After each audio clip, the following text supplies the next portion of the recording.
সকলকে নমস্কার। অনেক দিন অনেক রকম ট্রেনিং নিয়ে আলোচনা করেছি। এবার যে পোলিং পার্সন যারা ভোট নিতে যাবেন বুথে, তারা যে খাবার ওখানে খাবেন বা খাবার তাদেরকে যেটা দেওয়া হবে তার একটা রেট চার্ট আছে। এই অনুযায়ী যারা ওনাদেরকে খাবার দেবেন তাদেরকে পেড করতে হবে। ডিম টোস্ট হাফ কোয়ার্টার 18 টাকা,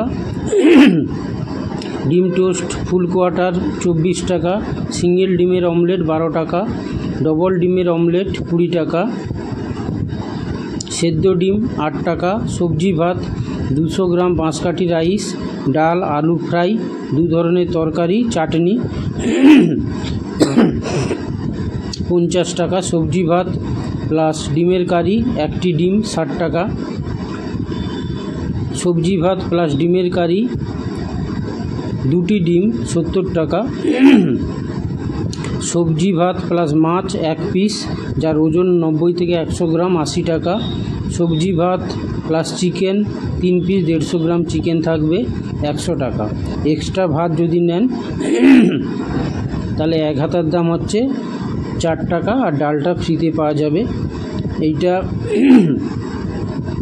ব্লক অফিসিয়াল থেকে এই ফুড চার্টটা প্রোভাইড করা হয়েছে এবং এই ফুড চার্ট অনুযায়ী পোলিং পার্সনরা বিভিন্ন জায়গায় খাবার পাবেন। সম্ভবত সেলফ হেল্প গ্রুপরা রান্না করে দিবেন অথবা যাদেরকে অর্ডার দেওয়া আছে তারা রান্না করে দিবেন এবং আপনারা যারা ভোট নিতে যাবেন তারা এই চার্ট অনুযায়ী ওনাদেরকে চার্জটা দিয়ে দিবেন। এটা সবার সুবিধার জন্য দেওয়া থাকলো যাতে আপনারা অন্য জায়গায় খাবারটা সঠিক পাবেন। নমস্কার, ধন্যবাদ।